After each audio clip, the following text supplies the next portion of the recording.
Hi guys, I wanted to give you all an update on my layout. It's been 4 years now, 4 years and about 2 weeks since I started this layout. It was a pretty organic layout. It started pretty high, so this top level is about, I think 59 inches above the ground, and that's because I used to park the car underneath it. And then I sold the car and added this peninsula, which is where this yard is. This is Belmead Yard, represents Belmead Yard. It looks nothing like Belmead Yard, but it doesn't have the warden shops or anything in it. But this is just north of Waco, Texas. We call this the Central Texas Subdivision. So there's fictitious sub on the MKT or Missouri, Kansas, Texas Railroad. And in real life, the Katy had the Texas subdivision and Waco was in the Texas subdivision. So this is a miniaturized version of the Texas subdivision.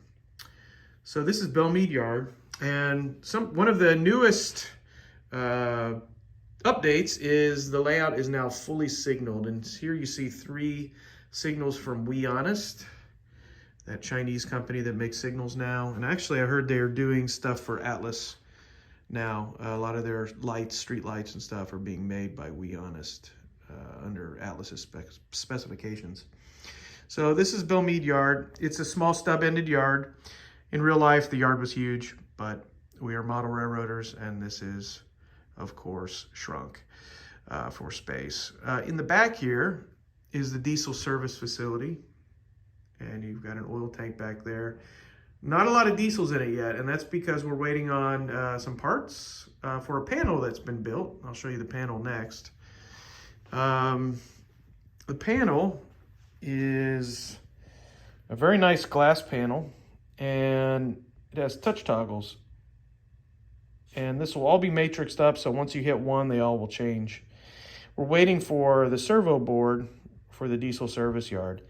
But this is a really cool thing. It's made by Barrett Hill, but we're waiting on some supply chain issues with that. But very beautiful panel. This was done by a friend of mine, his son, graphic designer, and then my electronics whiz, Bob Shable, did all of the electronics for it, and we installed it. So that is one of the panels for the yard. The other panel is over here, and we used boat toggle switches or auto toggle switches to power the yard on and off. And right now, we don't have track power. So I turned everything off because it's too hard to talk. But we have each one of those, so you don't have tons and tons of locomotives going off, idling all the time while you're operating. It just gets too loud in this room, which is a converted one-car garage. I live in Texas. This is a Texas basement. No basements in Texas. So we've got the backdrop in. I'm not sure if that was in last time, but we've got another one of the cantilevers, and these are great. They're a little bulky. Some of the solder points are a little thick, but they do the job, especially for the money right now. When we find better cantilevers, we can always replace these. Very nice green over red. The Katy use cantilevers in their yards a lot, and this is a yard signal. Telling you which arrival or departure track, which one you need to come in on. This is a totally new, this will all be backdrop soon, this is the garage, but this is a totally new area. This is the diamond going to the lower level. We now have a lower level. I think last time we talked, there was no lower level. So we built a helix, and this is pretty awesome. The helix is pretty narrow, but we framed out this room. If you can see, this garage ends and goes into the other garage.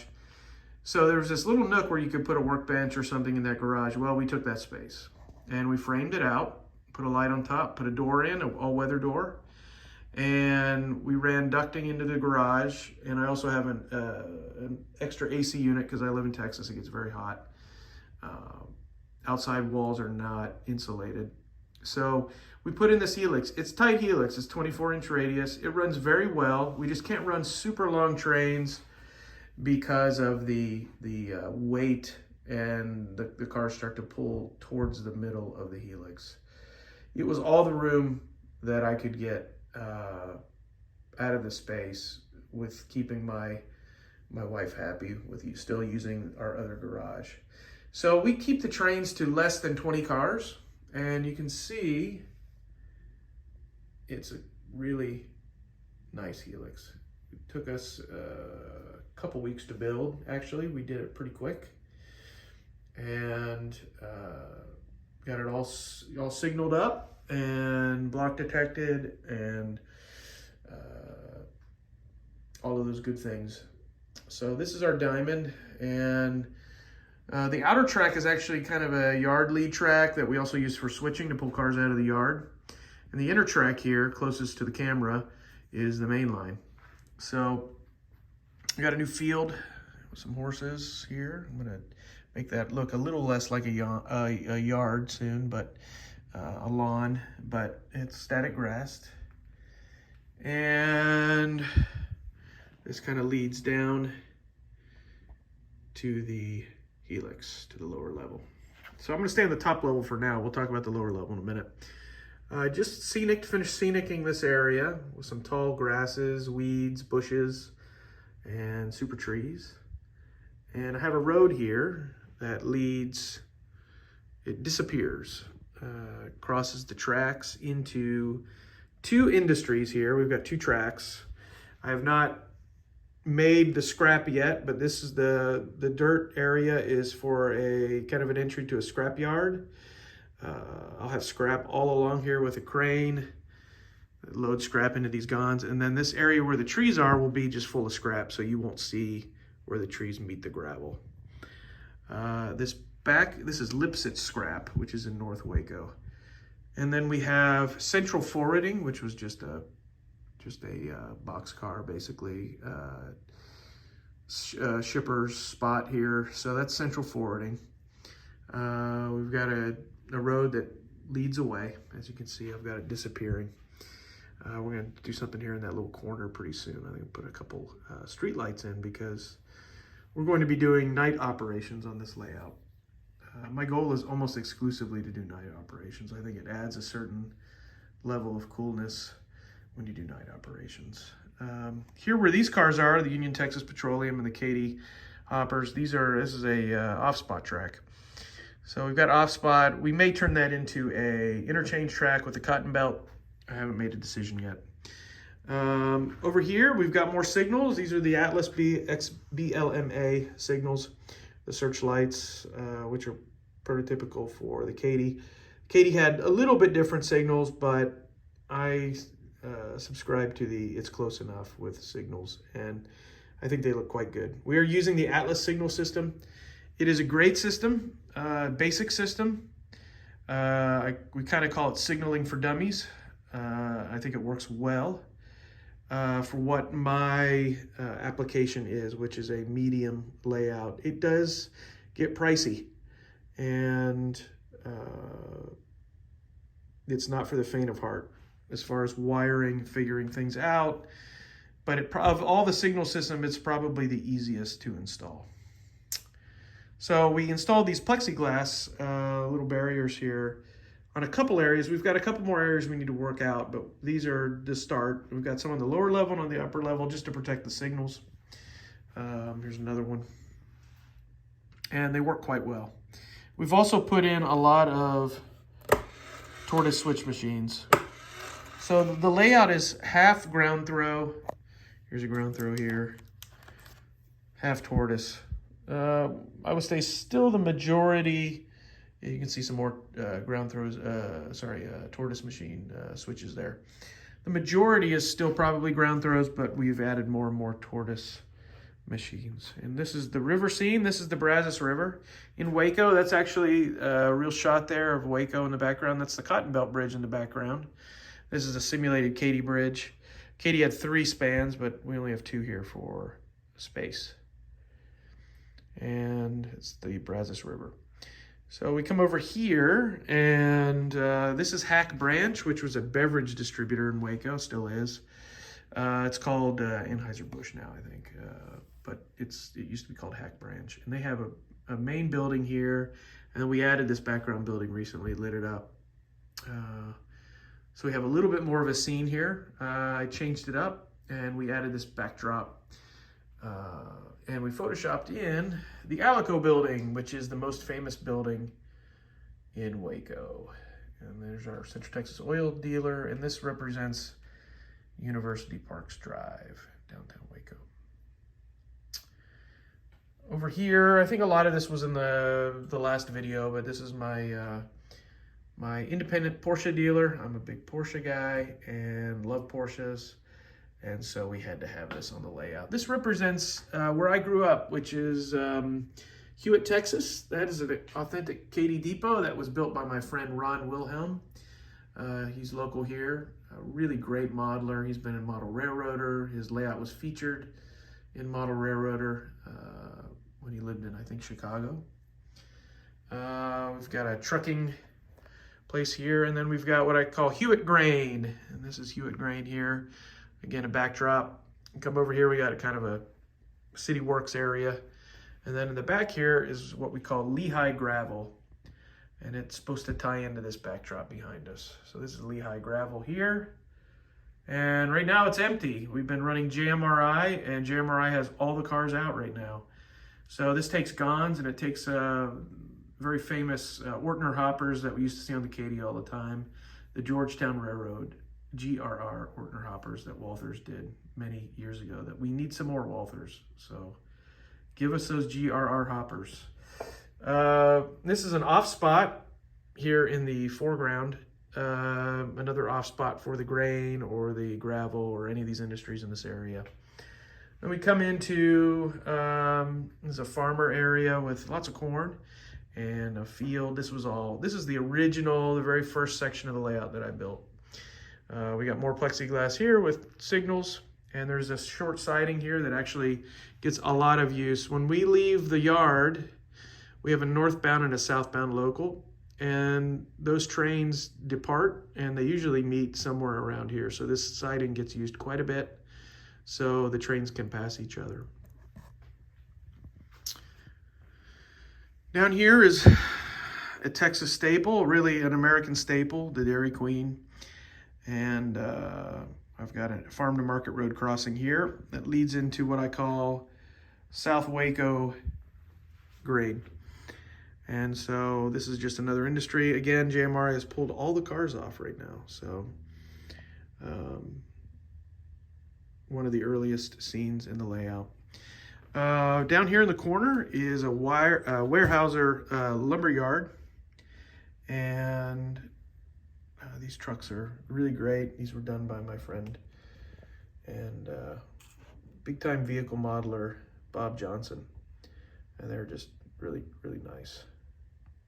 So most of the buildings on the top have been lit now, mostly LEDs. We have some incandescents like these on this building here, but most of them are LEDs. So we've got more backdrop. This was all here. This is Tejas Logistics, a very large warehouse. It has 2 tracks of boxcars. We've got a train sitting back here that I just turned off because it's just so loud. In the background, we've got a cornfield with barbed wire fence that I built and some more trees. We've got a smaller, what we call the small white warehouse. Haven't figured out what we're going to call it yet, but this is the small white warehouse. In the back here, this is Lehigh White Cement. And there's a large white cement factory near Waco. It wasn't actually on the Katy. I believe it was on the Cotton Belt or the SP. And it's over where another area we moved when I was in high school over to a town, Woodway. And it's over in Woodway. And I grew up, one of my best friends, his dad was the plant engineer. So I thought it would be really nice to have a Lehigh, a couple Lehigh industries on my layout. So it's proto freelance. Some of the industries are close to what was on the Katy. Some are a little bit different. Again, there's our Lehigh white cement trucks, and there's a sign with a light. So this is another long siding on the railroad. I have 2 close, really close, and that's just because this layout grew organically. It was not master planned. The peninsula came later, as I said earlier, And I wanted another area so we had room to switch, or if we had through trains coming by past each other, we could have multiple areas to stop. This siding is much longer than the shorter siding, so we can park longer trains on the inside track. The main line is on the right and the siding is on the left. So we wind around here and you get into yard limits pretty quick, right past this signal here. I used a mixture of what Atlas calls ATSF and UP signals. I felt like it was nice to have the variety. To me, they're all searchlight and they look equally good. And I liked having some without a box on the bottom and some with. So this is our long tree line that I use as a view block. View blocks are really important for railroads, I think, to divvy up the scene and make you feel like you're in a different place. The backdrop is buried into the foam. I use two 2-inch sheets of foam on the top level and one 2-inch sheet of foam on the bottom. So there's that cantilever again. And we're back to the yard. So over here, I'll show you guys a little bit more of the helix. There's our helix. It winds down. The phone is having a hard time adjusting today, but it comes out here, comes around, and we've got the second level, and it is not complete yet. The track's in mostly. We have to put in the spurs, the industry tracks. We haven't decided quite what this large area is going to be. I'm thinking it's going to be M&M Mars, though. That was a South Waco staple. There were two large industries south of Waco, the Owens, Illinois glass plant and M&M Mars. I think M&M Mars would be more fun to do, and it takes up much less room than that very large glass plant in Waco. And then we've got more of that plexiglass here, as you can see. We've got more signals right there. And it's signaled all the way around to staging. Walk with you here. And this other track here, there's a computer mouse, but this other track here where these Case IH tractors from 1987 are, and earlier actually. This is going to be a Case IH dealer somewhere along here. We're either going to put it in this narrow area, but I think I'm going to move it over here where we have more room, and that'll just be an offload area. Yes, that's a door, and I blocked a door to the outside, the back end of my garage. We blocked it. It will not open for many, many years, but it's blocked and it will be covered soon by a backdrop. You won't even see it. This whole area is the next step. We just lit it. It's set to go. We just put in grade crossing signals from Logic Rail in Houston. Chuck Stansel is a great guy. Highly recommend his products. We have those all over the layout, and we have his Fusee products too, in 3 spots on the layout that you turn on when you're operating an area on the main to warn crews that you're operating in that area. So eventually we're going to come around here and then we're going to enter staging. And this is where all our trains are going to terminate and originate. So we'll start all trains from down here, locals, northbound, southbound, through trains,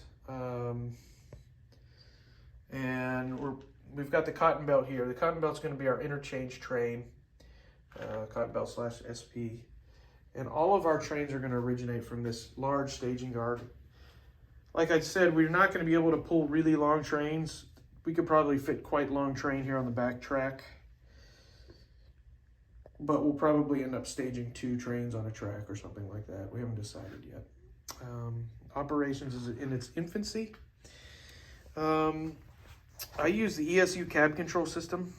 I'm still debating. So far it's been okay. We use PSXs throughout for circuit breakers. And for operations, we run proto throttles, for my guests, and then usually I'll run the ESU throttles or my phone or something for through trains. So if you come and operate on the Central Texas sub, you get to run a proto throttle for sure. So I hope you all enjoyed this quick video. I thank you for looking at it. You can like it, subscribe. I'll try to get some more videos up. It's just, it's a lot. So, got to find a little bit more time for you guys, show you what's in store for my MKT layout, and I hope you enjoyed it. We'll talk to you soon. Thanks. Bye.